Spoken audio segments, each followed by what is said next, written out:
Tapos ito may pa-highway dyan. Ayan, hintayin natin ang pagdating. Wala pa ako nararamdamang presensya ng train. So, ayun yung front desk. Ayun, as you can see. Okay na, oh. Tignan nyo. Simpleng-simple lang, pero iba yung atake, okay? Ayan po ang travel hub po. Nakikita niyo yung travel hub? Hello guys! I'm back again with another video. At ngayon sa video na to, tayo po ay lilipat na sa ating second hotel dito sa Tokyo. And actually, dito nagstay lang tayo dito ng 3 nights sa first cabin, Ichigaya. At ngayon, lilipat naman tayo sa kabilang station lang. Ito ay Ichigaya, tapos lilipat lang tayo sa Iidabashi. So, napakadaming lines na pwede sakyan natin from here. So, ang reason kung ba't ako lilipat, kasi gusto ko lang talagang matry itong capsule hotel. Again, gusto ko matry. Tuwing nasa Japan ako, parang gusto ko mag-capsule hotel lagi. At ngayon is private room with private bathroom naman ng ating atake sa hotel na to, okay? And ito pong hotel na to ay so far, ito yung budget hotel kapag ka i-compute nyo for 2 packs. So, super okay to. At ngayon, tara, samahan nyo ako at lilipat na tayo doon. And actually, 3 PM kasi check-in time. Buti na lang wala na akong ginagawa ngayon 3 PM. So, ito po yung araw na finilam ko yung Akihabara vlog. Kung napanood nyo yun, so panoorin nyo na lang. At kung bago nga pala kayo sa channel ko, ako nga pala si Ivan de Guzman na nagpo-post po na sandabakmak na travel vlog. So mag-subscribe kayo sa akin para makita nyo ang aking travel journeys around the world. Okay, let's go! Samahan nyo na ako sa Hop in Iidabashi. Bali, fast forward nyo na lang kung hindi kayo interesado sa pagpunta doon, guys. So, kasi from here sa aking dating hotel is dyan yung babaan doon sa subway. Tapos doon naman yung sa JR line. So, doon tayo pupunta sa JR line, sa Chuo line or sa Yellow line tayo. Okay, let's go. Ayan, so ngayon nandito tayo sa platform 2 sa Chuo line. Kasi from here sa Ichigaya, platform 2 ang sasakyan papunta doon sa Iidabashi. So, isang stop lang naman. Talaga masyado lang ako nahapo sa pagbubuhat, guys. Ang bigat ng dalawang maleta. Ayan, hintayin natin ang pagdating. Wala pa ako nararamdamang presensya ng train. Wala pa. Doon yun eh. Doon yung side na yun. Kasi ito yung yung likod ng ramen Hikagaya na yan. Hidakaya na yan is yung first cabin hotel. Panoorin nyo lang sa ibang vlog yung exclusive vlog ko about there. So, doon tayo sa Iidabashi. Okay, so from here sa Iidabashi station, so Chuo line yung sinakyan ko. Umexit kayo sa East Exit, okay? So, wag niyong biyahin yung ginawa ko. Hindi ko lang na-video, pero sa West Gate Exit ako lalabas sana, but sa East dapat, okay? So, lakad-lakadin nyo lang yan and mararating nyo to. So, ito itsura. Then ngayon, lalabas na ako muna dito. Let's go. Finally guys, dito tayo ngayon sa Hop in Iidabashi. And ito actually yung itsura niya. Ito yung mismong harapan at ngayon i-tour ko na kayo dun sa loob. At syempre, sa room tour. At alam nyo, ang pinakamalapit dito na train station exit is ang East Gate, okay? Ng Iidabashi Station. Kaya if ever kapag magte-train kayo, yun ang inyong i-input sa inyong Google Maps para madala kayo, okay? So let's go. I'm going to tour yun na guys. And actually, na-explore ko na siya. Hindi siya blind exploration tulad ng mga ibang vlogs. At so far, nag-enjoy ako. Napakaganda. Mga bago talaga ang mga amenities and mga facilities ng mismong hotel. Let's go! Yan. Let's go in. Yan, ito yung sasalubong sa inyo. Mas doon yung area ng front desk. Pero ngayon dito muna tayo sa parang pinaka-lobby area nila na kung saan may mga upuan dito kapag ka just in case hindi pa kayo nakakapag-check-in. Tapos dito naman sa kabilang side is makikita nyo dyan mga luggage. Dyan muna nila ini-stop if ever. Kasi siguro wala silang luggage storage. So, ngayon napakita ko sa inyo ang provided nila na.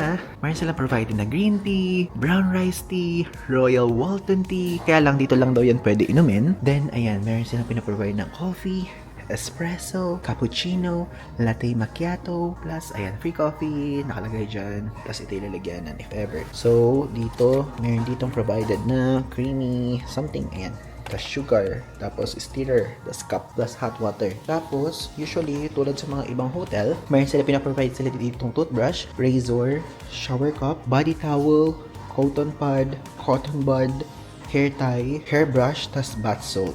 Itong bath salt usually ganito yung kinukuha ko lagi, lalo na dito sa Japan kasi pag hindi ka naka-capsule hotel, mayroon kang bathtub. Plus dito, may mga nightwear. So yung nightwear nila, hindi tulad dun sa ibang hotel na nakalagay na sa room, dito ikaw ang kukuha. So far, yan yung nagugustuhan ko kapag hindi ka capsule hotel tapos sa ganito pang classic hotel. Ang ganda. Actually, yung hop-in, matagal na talaga ako nag-stay dito. Hindi ko alam kung nabanggit ko sa inyo sa mga previous video at kung nakikita nyo din, bago ko mag Iloilo, na-feature ko at ata yung hop-in to, mas mura to. Then, usually, kapag ka nagta-travel ako, since taga Nueva Ecija ako, is ang ginagawa ko, nag-hop-in muna ako sa Asiana City, na malapit sa MOA, kasi malapit siya sa NAIA. So, yun yung usually kong tuluyan. Kaya ngayon, andito na tayo ngayon naman sa Hop-in Tokyo Idabashi. So, ayan yung front desk. Ayan, as you can see. And meron silang pagganap dito na Hop-in Tokyo Idabashi na Asakusa.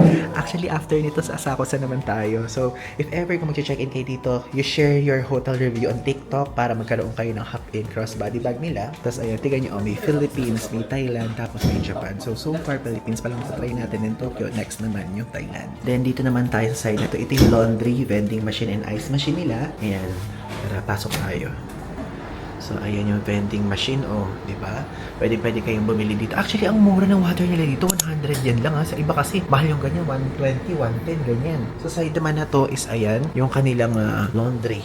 So, dito, usually, yung paglalaba, tapos dito yung pagdadry. So, automatic softener and detergent dispenser na yan, hindi na kailangan bumili, okay? So far, sa paglalaba dito, yung mismong wash pa lang, is nakita ko dito ang nakalagay 300 yen, but 100 yen yung ipapasok nyo. So, okay siya. Itatry ko to. Promise, and isasama ko kayo kapag tinry ko. At dito, makakatry ako mabuti dahil private to. Kasi yung sa capsule hotel natin sa first cabin, hindi ako nakapag-vlog ng maayos kasi guys, syempre, kino-consider ko din yung ibang tao. Okay? So, dito naman sa side na to is 100 yen. 100 yen, 30 minutes ng pag-dry. Ayan. Pag-dry naman to. So, in total, 300 plus 100, 400. Wash and dry siya. Tapos itong ice, usually kapag ganito, kukunin nyo muna yung cup doon sa harapan. Tapos dito kayo kukuha ng ice. Tapos free yan, free of charge. Tapos magdi-dispense siya ng ice. So if ever kung gusto nyo ng ganun, pwede yan. Plus, sa labas nun, meron ditong women and the men's restroom. Ayan, if ever kung gusto nyo, check natin to. So, ayan yung itsura. Usually sensor yan o diba? Automatic na bumubukas. And Japanese style din. Tapos dito sa front desk nila, tara kumuha tayo nitong travel guide na English. So, pwede kayong kumuha Tokyo Travel Guide. Ayan. Tapos iba't ibang language. Meron ditong Thai, meron ditong Dutch, may Italiano, ayan, iba-iba. So, tayo dito muna tayo. Okay, so ngayon kukuha na muna ako ng mga kailangan ko. Ipapanik ko na dun sa taas para hindi na tayo pabalik-balik dito at kukuha uli mamaya. So, kumuha ako ng dalawang jasmine. Kumuha ako ng hairbrush. Kumuha ako ng cotton pad. Kumuha ako ng cotton buds. Kumuha ako ng razor. Kumuha ko ng body towel at kumuha ko ng toothbrush. So, okay na to. So, ngayon, mga madlang people, Dabbercads, ay tayo po ay kukonect sa wifi nila para malaman natin kung mabilis ba at kung worth it ba kapag ka dito kayo magbo-book. Usually, ganito. Kapag ka sa mga hotel, ang hinahanap ko, 50 Mbps at least pataas. Kapag ka hindi umabot ng 50 Mbps, wala na madlang people, dead balls na agad. Hop in at 2024 yung password. Ayan, nakakonect na tayo. Madlang people, nakakonect na po tayo. Ngayon, speed test. Ay, wait, narinig niya yung boses ko. Kasi piniplay ko dito sa video, sa ano piniplay ko dito sa, what do you call this? Ano ba ito ba? Ito. Kasi piniplay ko dito sa TV yung vlog ko. Siyempre, sayang. Japan yung Japan yung server natin dito. Abay, sayang din yun. Para naman, tayo, makakuha tayo dyan ng Japan audience na ads. Sayang pang travel tax. Joke. Oh my God! Ang ini-expect ko, 60 Mbps. Ba't bibigyan mo ako ng 314? Grabe ka naman, hop-in. Download pa lang yun Yung upload nila, 264. Though, okay na rin sa akin yung 264. Dahil, ang in-expect ko ngayon, 60 Mbps lang. Tapos bibigyan tayo ng 300 ni hop-in, saka 264 na upload. Okay na, Tignan nyo. Napakabilis ng internet. Ang ganda mag-download dito, ang ganda mag-update, ang ganda mag-upload. Okay? So, at least, alam nyo na, kapag ka-check-in kayo dito, ganito yung bilis na inyong makikita. Mamaya na lang ulit.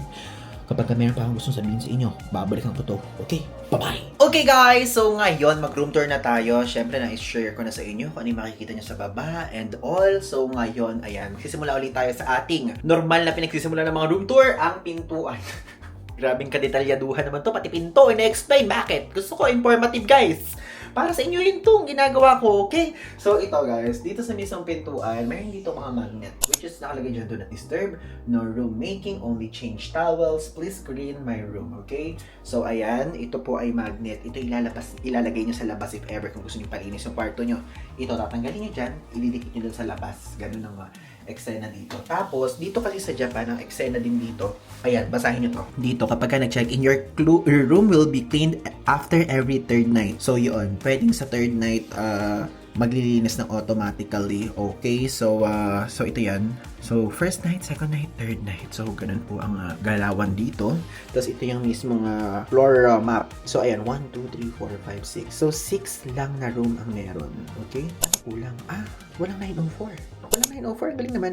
So, ayan po ang mismong plan ng every floor. So, bawat floor ay merong 4, tapos dalawa dyan. So, merong 6 rooms per floor. So, 9th floor tayo. So, dito sa side na to, yun, as you can see, makikita nyo dyan ang mini cabinet na kung saan meron dyan pa flashlight, meron dyan yung pang sa sapatos, at may pa slippers, tapos may pasaksakan dito. Usually, ganyan ginagamit ko pang charge, pero parang para sa ano talaga yun para sa plancha. Okay? So, ito po dito, meron ditong whole body mirror. Okay? So, ayan. Again, may magko-comment na naman. Ilalagay ko dito yung comment. Ayan.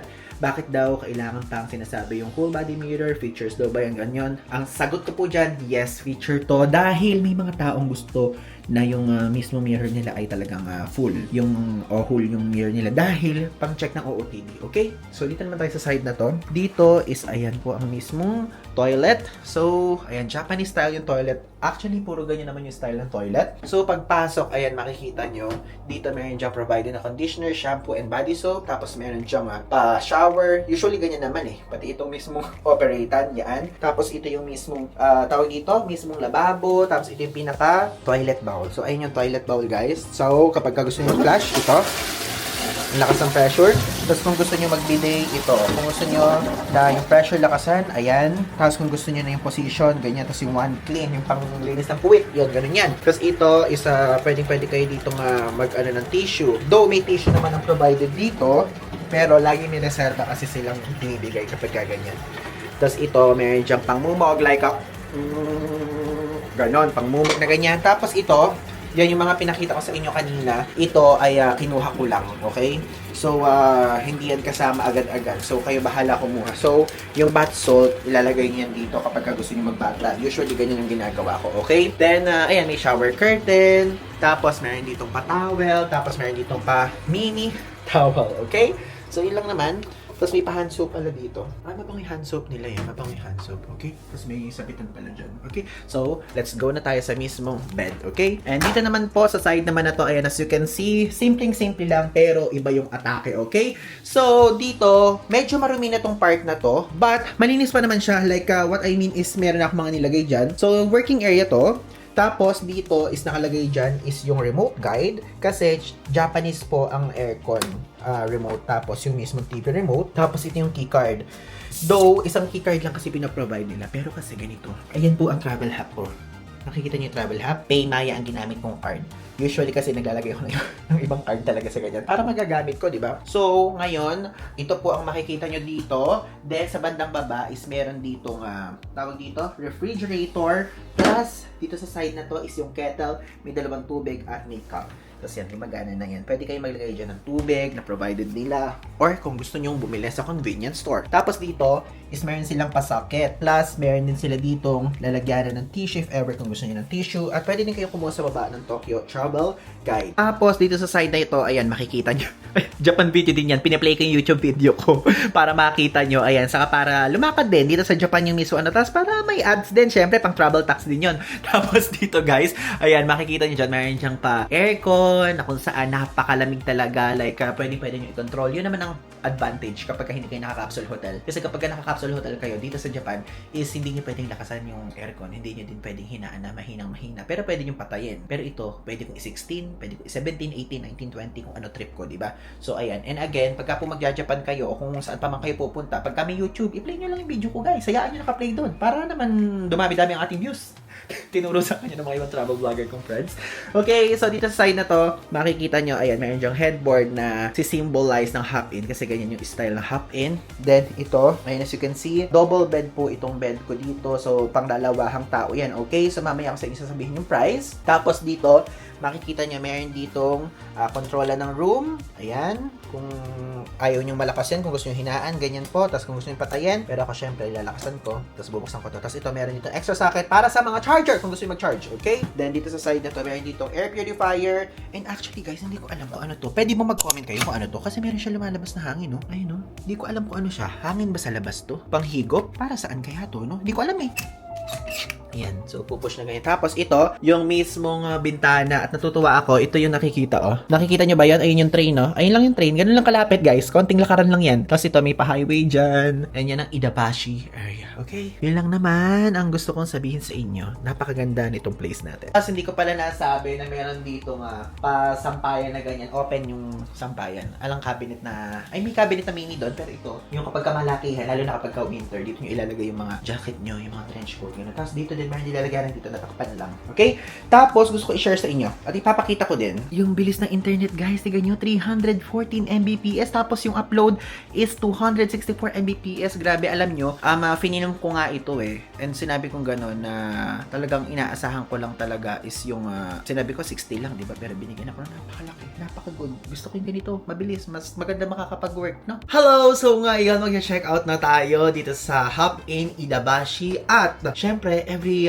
room tour, every hotel tour ay meron tayong quick review sa dulo, di ba? Alam niyo yan. At ngayon ay i-quick review ko tong mismong Hop in Idabashi, okay? So number 1, about sa budget. About sa budget, okay siya guys. Dahil itong room na to ay good for 2 packs. And considering na hindi siya ganun kamahal, is pwedeng-pwede nyo na din to i-consider. Number 1 is, dahil nga dun sa budget, is di ba mostly sa atin, budget travelers. Karamihan sa mga audience ko, budget travelers, okay? So, nililinaw ko lang. Mayroon kasi akong mga audience na budget travelers. May mga audience ako na what do you call this, na mid at na merong luxury, ganun. Tapos ito, I can consider this as budget kapag i-divide mo into 2, okay? So, pwedeng-pwede kayong mag-book dito via Klook, okay? So, yung link nasa ibaba. And also, magkakaroon kayo ng extra 5% off discount kapag in-avail nyo to sa Klook, okay? Kapag ginamit yung code kong Paul Ivan 5 off, okay? Sa budget, okay siya. Wala siyang problema. Kasi usually dito sa Japan, guys, ang mamahal ng hotel at yung mga hotel dito maliliit. Actually, ito, medyo maliit na tong hotel na to ha. Medyo maliit na siya, pero good for 2 packs. So, okay siya. Kasi ayun, as you can see, medyo madumi lang yung ano, narinig tour ko naman na kayo. Medyo madumi lang yung kama ko na. Pero, kasi yung 2 tao, tapos may CR. And, usually, kapag kasi sa mga ganyan, is, kailangan nyo i-consider, syempre, yung mismong comfortability, tapos yung meron kayong privacy. Usually, kasi, kapag ka-capsule hotel, wala kayong privacy, hindi kayo makakapag-ingay. Tulad dito ginagawa ko, hindi ako makapag-vlog kapag nasa capsule hotel ako. And aside from that, is hindi din ako maka-CR kung gusto kong mag-CR lang. I mean, pwedeng mag-CR, pero yung, alala, pagka gusto mo lang uupo sa toilet, ganyan, or kung ano pa man, hindi mo magagawa yun sa mga ibang klaseng, kunyari, sa mga hostel o sa mga capsule hotel, hindi mo magagawa yun, okay? Pero dito, magagawa mo yun. Kasi nga, freely ka makakagalaw dito. And, number 2, sa location. So, sa location niya, wala siyang problema. Idabashi siya. Ang pinakamalapit na train station sa kanya is Idabashi. Katabi lang to ng ano eh, katabi lang to ng Ichigaya, yung first cabin, yung first hotel natin, nakita nyo? So, yun, dun yung first hotel natin. Katabing-katabi lang to ng train station na yun. And merong madaming line na nakapaligid dito. So, ito, ilalagay ko dito sa screen, magpa-flash dyan, kung ano yung mga line ng train station na malapit dito. Okay? So, napakadali niyang hanapin. And sa location is okay na okay dahil may katabi tong Matsuya. Yung Matsuya is parang ka-level niya Yakinikulay, ka-level niya Yoshinoya, and so on. So, ibig sabihin, parang ganun yung magkakabracket na kung saan. Kung budget traveler kayo at ganun klaseng pagkain ang gusto nyo kainin. Kasi usually, ganun lang kinakain ko eh. So, okay na siyang i-consider. Okay? And, meron din dito malapit na Family Mart. So, abangan nyo sa mga susunod na video is i-feature ko yung Family Mart. So, doon makikita nyo yung mismong Family Mart na malapit dito, na malaki naman siya. Hindi siya malaking-malaki tulad ng mga ibang Family Mart dito sa Japan, but malaki. Hindi yung maliit na parang konti lang yung laman. Sakto lang. Medium size yung Family Mart dito. So, if ever kapag magugutom kayo sa gabi, is okay lang. And regarding naman din sa location kapag bus stop, meron din mga bus stop, so depende na lang sa inyo kung ano gusto nyo. Meron din malapit dito Daiso, may malapit din na Raminan, may malapit din na Kapihan, at marami pa mga pwedeng puntahan. Okay? So, sa budget, check. Sa location, check. And tatanungin nyo kung i-recommend ko ba sa inyo? Yes po, i-recommend ko po sa inyo ito. Bakit? Kasi napakaganda. Maganda talaga. And bago siya. Bagong property to. So, lahat ng mga makikita niyo dito bago. And so, where itong ang YouTube, ay no, piniplay ko dito yung YouTube channel ko. Until now. Simula nung nagsimula tayo dito sa video na to hanggang ngayon, piniplay ko pa rin siya. Sayang eh. Sayang. Siyempre, Japan na audience nito. Japan ads din to, no? Hello. So, Yon. And I really recommend this kasi super bago. So, wala pang mga search history yung mismo YouTube, yung CR, halatang bago, wala pang mga mancha-mancha, ganyan, and etc. Okay? So, magkano nyo nga ba makukuha tong room na to? Yung room na to ay makukuha nyo sa halagang 2,750 pesos per night. And yung price na yon, super worth it na niya considering na private room and may private bathroom and you can move freely and wala kayong kasama and good for 2 packs. So, yung 2,750, kung may ka-share ka, divide into 2, mas makakatipid ka, di ba?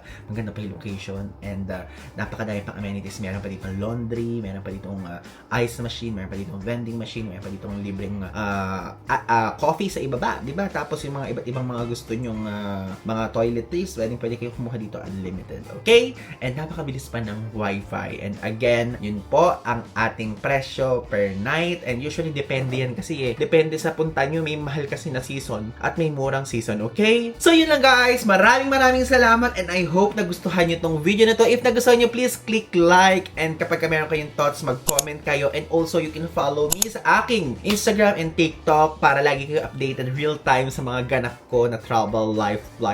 Okay? And if ever meron kayong gusto i-DM o i-private message, i-PM or i-DM nyo ako doon, sumasagot po ako. Okay? Maraming salamat and again, sana nagustuhan nyo. So, let's end this na. So, yun lang. Thanks! Okay guys, so ngayon pahabol lang. Bumalik ako dito sa Hop in Idabashi and kinuha ko tong maleta ko. Di ba nga galing nga tayo sa Hakone Tour? So ngayon, yung ating front desk or receptionist dito ay Filipino pala. Like, nung una tinanong ako, akala ko Japanese siya. So, 20 years ka na dito, ano? O, ayan, 20 years na siya dito. And sabi niya, viewer daw siya, saan ka nanonood sa akin? Saan mo ko nakikita? TikTok. Travel content o website pa? Travel na. O, di ba? Meron tayong viewer dito sa Japan. So, ano name mo? Shelo po. Ayan, shout out sa'yo, Shelo. Ayan, so thank you so much ha. Napakabait niya. Binigyan pa akong tubig doon. Okay, so tara na, lumipat na tayo sa susunod na hotel natin, which is same lang ng hotel chain sa Hop in Asakusa.